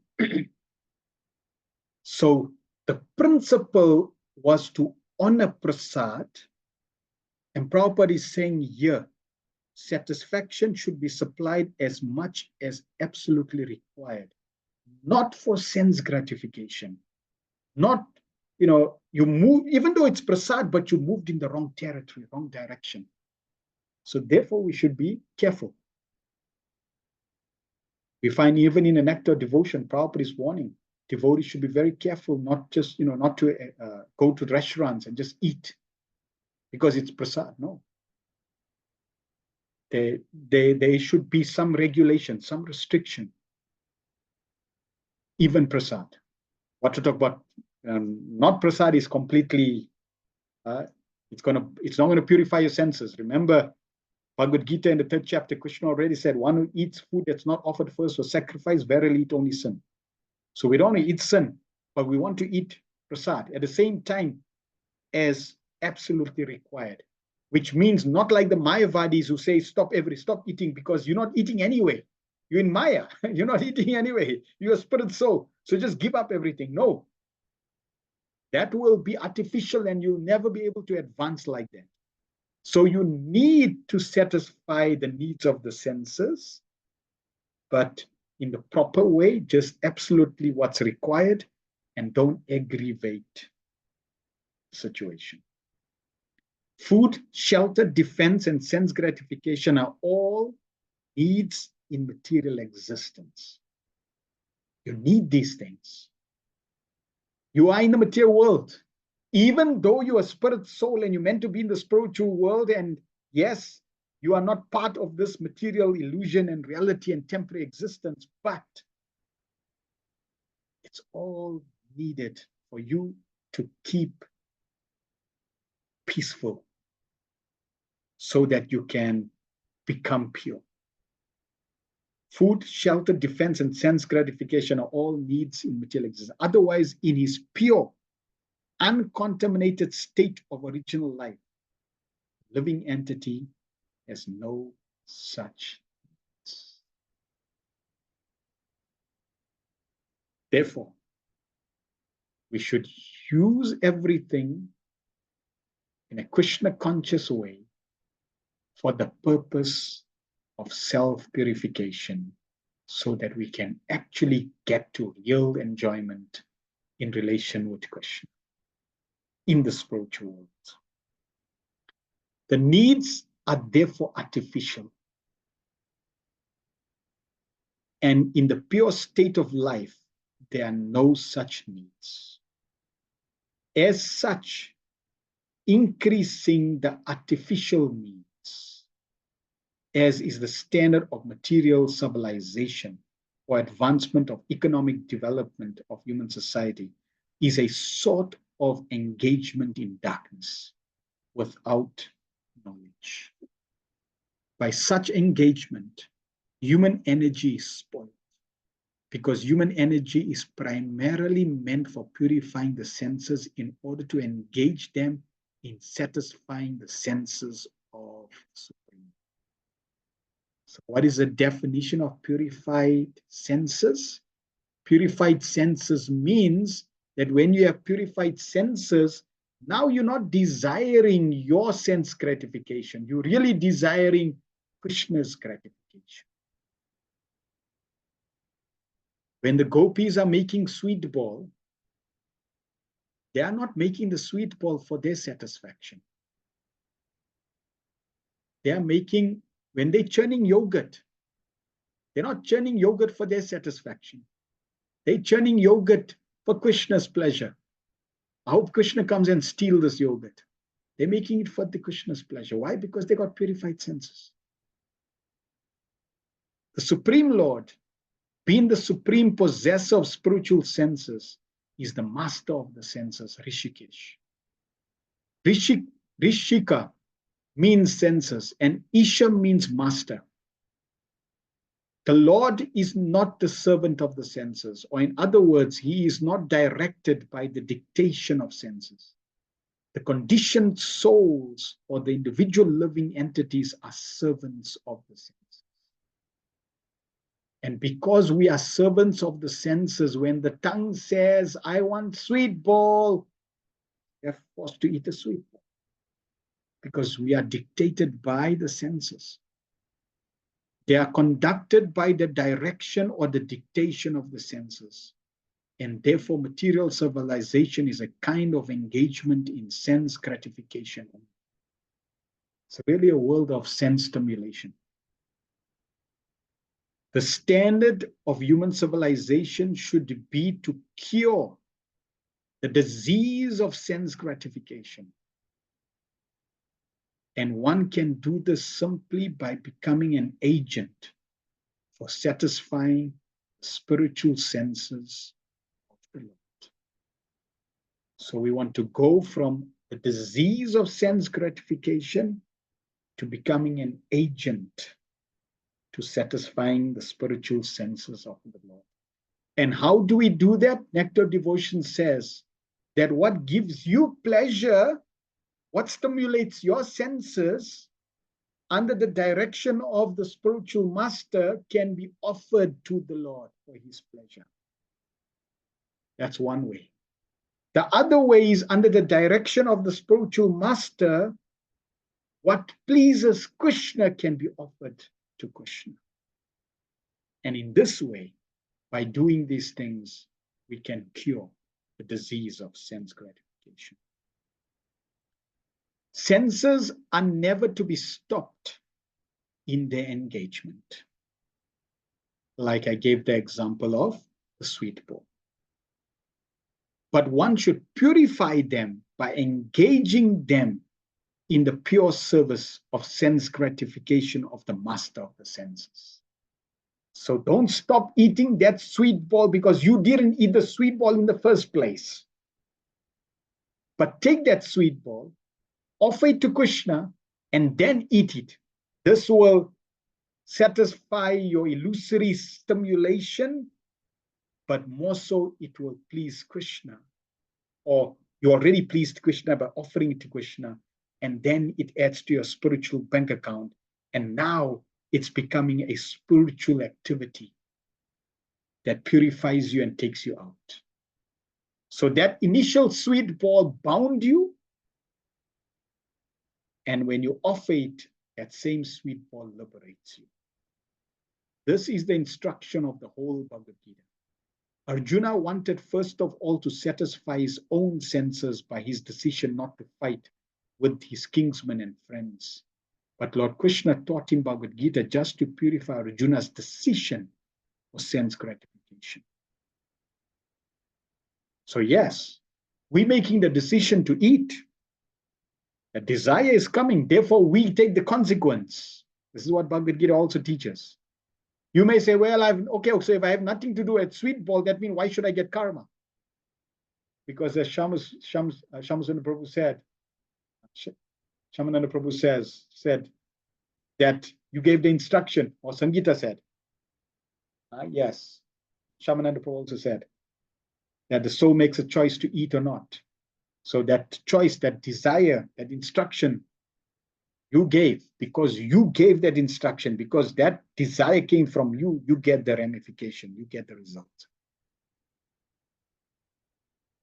Therefore, Arjuna agreed to satisfy the senses of the Lord, and thus he fought the battle of Kurukshetra as the Lord desired.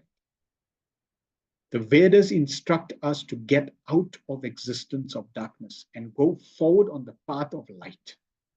Tamasi ma jyotirgamaya. The path of light is therefore to satisfy the senses of the Lord. Misguided men or less intelligent men follow the path of self-realization without any attempt to satisfy the transcendental senses of the Lord by following the path shown by Arjuna and other devotees of the Lord. On the contrary, they artificially try to stop the activities of the senses, the yoga system, or they deny the transcendental senses of the jnana system. So we don't want to do this. We really want to follow the path which is much easier. Okay, you like eating sweet ball? No problem, eat sweet ball. Offer it to Krishna and eat. Don't eat 100, don't eat 50, just have 1 or 2 and be happy, be content. Or Madri says, better than, yes, eat 1 or 2, nice, be happy, and then what you do, make 100 sweet balls. The 100 sweet balls are not for you. The 100 sweet balls, 2 is for you. Why is 2 for you? It says you give 1 when you're offering paraphernalia in deity worship. When you offer paraphernalia, you offer odd number. When, like, you got 5 giwiks, 1 incense, 1 flower, 3 incense, 5. 1 chamra. When you offer foodstuff, bhoga, to the Lord, you offer in even. So you don't offer 1 puri. You offer 2 puris. You don't offer 3 kachoris. You offer 4, because you offer to your enemy, you offer odd, bhoga. To your friend, you offer even. So that's, so you can have 2 kachoris, 2 sweet balls for you. The rest of the 98 sweet balls you can distribute to friends, family, and other living entities. In this way, you can purify yourself from, you can make more and then distribute, benefit. When one comes to see the disadvantage, okay, the devotees, however, and the yogis and the jnanis become, because pure devotees do not deny the senses of the Lord, they want to satisfy the sense of the Lord. Only because of darkness of ignorance do the yogis and jnanis deny the senses of the Lord and thus artificially try to control the activities of the diseased senses. In the disease condition of the senses, there is too much engagement of the senses in increasing material needs. When one comes to see the disadvantage of aggravating the sense activities, one is called a jnani. When one tries to stop the activities of the senses by the practice of yogic principle, he is called a yogi. But when one is fully aware of the transcendental senses of the Lord and tries to satisfy his senses, one is called a devotee of the Lord. The devotees of the Lord do not try to deny the senses of the Lord, nor do they artificially stop actions of the senses, but they do voluntarily engage their purified senses in the service of the master of the senses, as was done by Arjuna, thereby easily attaining the perfection of satisfying the Lord, the ultimate goal for perfection.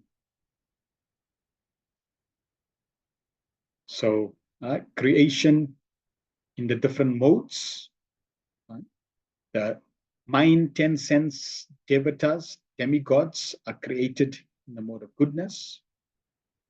Prana, life air, 10 senses and intelligence is created in mode of passion. And then the 5 objects of senses and the 5 elements are created in the mode of ignorance. So here are the senses. There are 10 senses that are created: ears, eyes, skin, nose, tongue, hands, feet, voice, anus, and genitals. 5 knowledge acquiring senses and 5 knowledge acquiring and activities. Then the different demigods that are created in relation to the different senses, presiding demigods over these different elements or senses. 31. Tejasatu vikurvanad indriyani dashabhavan jnana sakti kriya shaktir buddhi pranas tejas. So Shrotram Twag Grana Drigjiva Bagdo Be Granigri Prayava. By further transformation of the mode of passion, the sense organs like the ears, eyes, skin, nose, eyes, tongue, mouth, hands, genitals, legs, and the outlet for evacuating, together with intelligence and the living energy, are all generated. The living condition in material existence depend more or less on one's intelligence and the powerful life energy. Intelligence to counteract the hard struggle for existence is assisted by the senses for acquiring knowledge. And the life energy is maintained by the manipulation of the active organs, like the hands and legs. But on the whole, the struggle for existence is an exertion of the mode of passion. Therefore, all the sense organs, along with the intelligence and the life energy, prana, are different products and byproducts of the second mode of nature called passion. This mode of passion, however, is the product of the air element as described before. So the different knowledge acquiring senses, the working senses, intelligent, prana, these are all coming from passion, which then creates, or from passion creates the Kriya Shakti. Kriya Shakti is in the category of the Adhyatma, and the prana, 10 senses, intelligence, that's what's created. 32. Yadaite sangat bhava bhutendriya manoguna yada yatan nirmane nashekur brahma vittama. O Narada, best of the transcendentalists, the forms of the body cannot take place as long as these created parts, namely the elements of the senses, the mind, and modes of nature, are not assembled. The different types of bodily construction of the living entities are exactly like different types of motor cars manufactured by assembling the allied motor parts. When the car is ready, the driver sits in the car and moves it as he desires. This is confirmed in Bhagavad Gita 1861. The living entity is as if seated on a machine of the body, and the car of the body is moving by the control of the material nature, just as the railway trains are moving under the direction of the controller. The living entities, however, are not the bodies.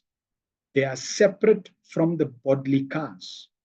But less intelligent material scientists cannot understand the process of assembling the parts of the body, namely the senses, the mind, the qualities of the modes of nature. Every living entity is a spiritual spark, part and parcel of the Supreme Being. And by the kindness of the Lord, for the Father is kind to his sons, the individual living beings are given a little freedom to act according to their will, to lord it over the material nature. Just as a father gives some playthings to the crying child to satisfy him, the whole material creation is made possible by the will of the Lord to allow the bewildered living entity to lord it over material things as they desire, although under the control of the agent of the Lord. So here we find Prabhupada giving a beautiful example that because we want to lord it over material nature, and really speaking, that is the wrong direction. Krishna is the master Let him be the master. We are servants. Our goal is simply to serve. But because you are a Lord over, okay, now the Lord is creating all this creation and assembly line to put all the bodily features and parts together, to put you in as the desire, living at the desires to Lord over it, and then everything seems like you are in charge, like you are in control, like you are enjoying, like you are creating. This is all the simulation in the creation of God. Simply like a father giving playthings to a crying child to satisfy him. The child wants to create. Okay, here's some toys, here's some clays, some things you can mold and put together and can make feel like you're creating and you're doing things. So this is basically the example. We are all in the playground of Krishna, trying to be the enjoyer, the creator, the proprietor, all part of Krishna's creation. The living entities are exactly like small children playing in the material field under the control of the maidservant of the Lord, nature. They accept Maya, or the maidservant, as all in all, and thus wrongly conceive the supreme truth to be feminine, Goddess Durga, etc. The foolish, childlike materialist cannot reach beyond the conception of maidservant, material energy. But the intelligent grown-up sons of the Lord know well that all the acts of material nature are controlled by the Lord. Just as the maidservant is under the control of the master, the father of the undeveloped children. The parts of the body, such as the senses, are the creation of the Mahatattva. And when they are assembled by the will of the Lord, the material body comes into existence, and the living entity is allowed to use it for further activities. This is explained as follows. 33. Tada samhat ya chanon yam bhagavat chakti chodita sad ashatvam upadaya chobhayam shashrujur yadaha. Thus, when all these become assembled by the force of the energy of the Supreme Personality of Godhead, this universe certainly came into being by accepting both the primary and secondary causes of creation. In this verse, it is clearly mentioned that the Supreme Personality of Godhead exerts his different energies in creation. It is not that he himself is transformed into material creation. He expands himself by his different energies, as well as by his plenary portions. In a corner of the spiritual sky, Brahmajyoti, a spiritual cloud sometimes appears, and the covered portion is called the Mahatattva. The Lord then, by his plenary portion as Mahavishnu, lies down within the water of the Mahatattva, and the water is called the causal ocean, Karanajal. While Mahavishnu sleeps within the causal ocean, innumerable universes are generated along with his breathing. These universes are floating, and they are scattered all over the causal ocean. They stay only the duration of the breathing period of Mahavishnu. In each and every universal globe, the same Mahavishnu enters again as Garbhodakasai Vishnu and lies there on the serpent-like Shesha incarnation. From his navel sprouts a lotus stem, and on the lotus Brahma, the Lord of the universe, is born. Within the universe, Brahma creates all forms of living beings of different shapes in terms of the different desires. He also creates the sun god, the moon god, and other demigods. Therefore, the chief engineer of material creation is the Lord himself, as confirmed in Bhagavad Gita 9:10. It is he only who directs the material nature to produce all sorts of moving and non-moving creations. There are two modes of material creation: the creation of the collective universes, as stated above, done by Mahavishnu, and the creation of the single universe, both are done by the Lord. And thus the universal shape as we see takes place. Text 34. Varsa puga sahashrante tad andam udake shayam kala karma swabhavasto jivo jivam ajivayat. Thus all the universes remained thousands of eons within the water, the causal ocean, and the Lord of living beings entering into each of them caused them to be fully animated. The Lord is described here as the Jiva because he is the leader of all Jivas, living entities. In the Vedas, he is described as Nitya, the leader of all Nityas. The Lord's relationship with the living entities is like that of a father with sons. The sons and the father are qualitatively equal. But the father is never the son, nor is the son ever the father who begets. So, as described above, the Lord as Garbhadaksai Vishnu or Hiranyagarbha. So here's another name that we can remember, Hiranyagarbha, which also means Garbhadaksai Vishnu, super soul, enters into each and every universe and causes it to become animated by begetting the living entities into within the womb of material nature, as confirmed in Bhagavad Gita 14.3. After each annihilation of material creation, all the living entities are merged within the body of the Lord. And after creation, they are again impregnated within the material energy. In material existence, therefore, the material energy is seemingly the mother of the living entities, but the Lord is the father.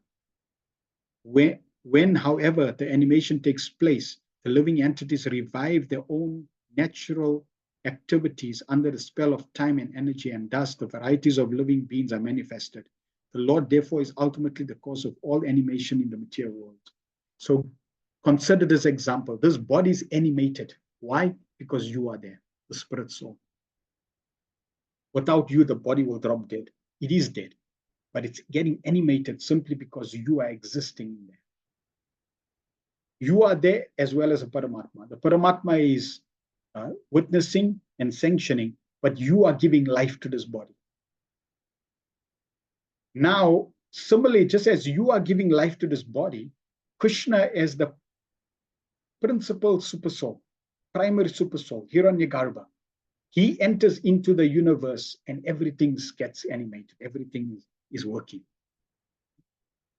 He also enters into the universe and that becomes the Virat Rupa. So this way, Krishna, he is in the creation and therefore creation is happening. Text 35.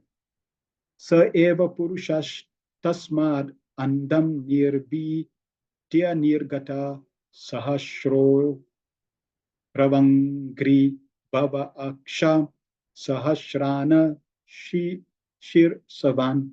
The Lord Mahavishnu, although lying in the causal ocean, came out of and dividing himself as Hiranyagarbha. He entered into each universe and assumed the Virat Rupa with thousands of legs, arms, mouths, heads, etc. The word kalpayanti or imagine is significant. The Virat, universal form of the Absolute, is an imaginary or speculative philosopher's is an imagination of the speculative philosophers who are unable to adjust to the eternal two-handed form of Lord Shri Krishna. We already covered this form of realization in the first early part of the second canto. This was the initial, what was the title?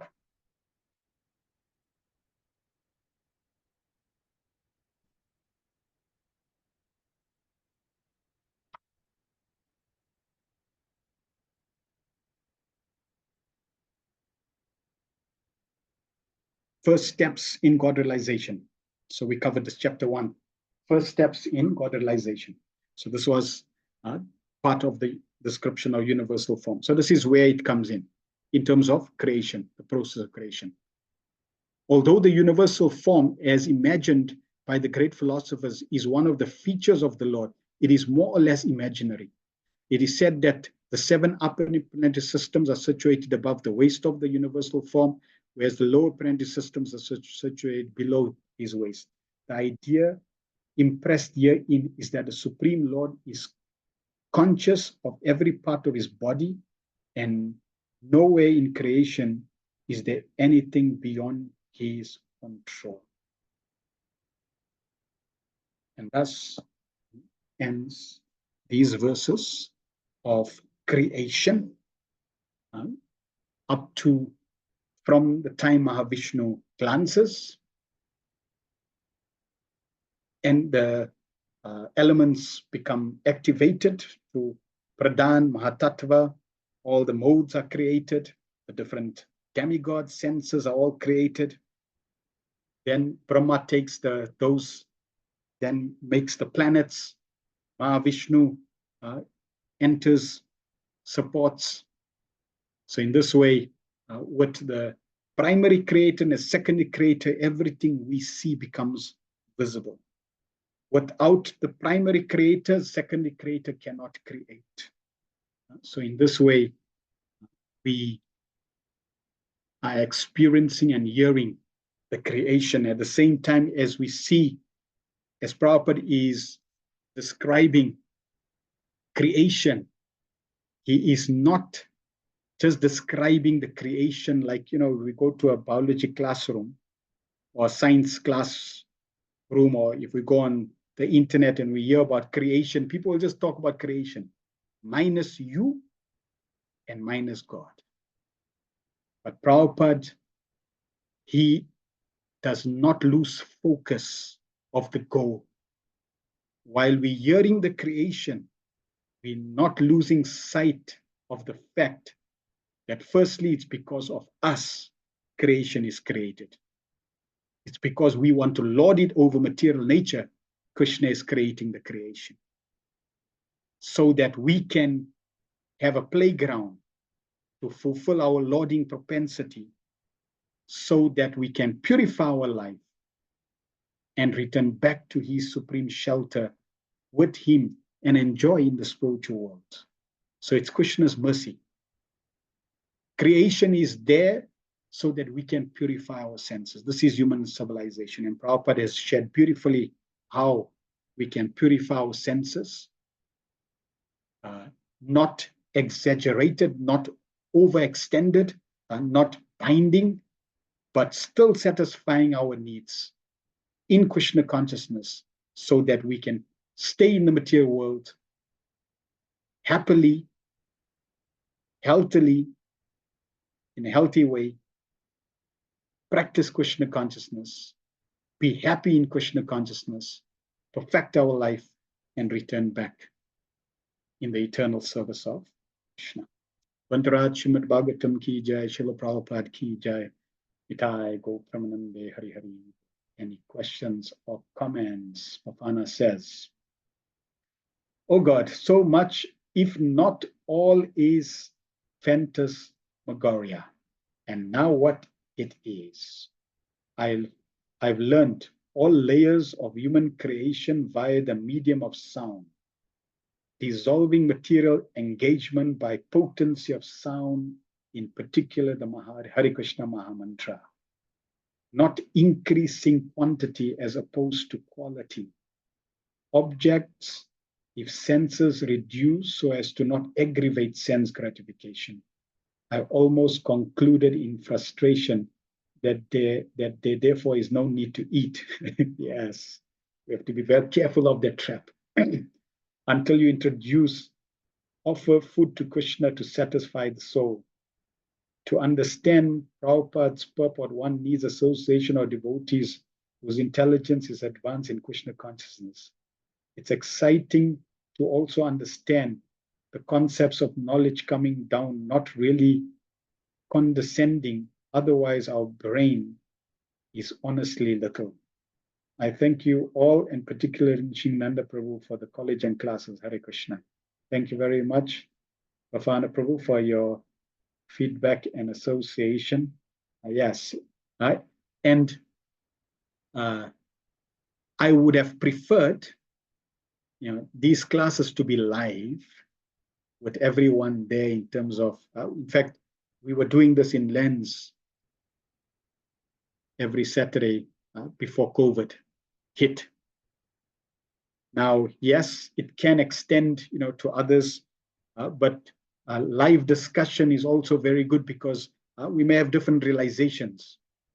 And Prabhupada wanted us to become thoughtful, so introspective, thoughtful. So as we all practicing Krishna consciousness, when we come together and we start reading and sharing, then it starts to also churn the nectar in our realizations. And that also is very, very powerful. Sangeeta says, thank you, Prabhu, for the amazing lesson, helping me to increase fuel to the fire, plus minus 2 hours on the Saturday. Yes. We need to be able to do this regularly. That's why this morning I was also thinking, those who are full-time are blessed because they can do this regularly every day. And those that can't, then we can at least do it once a week.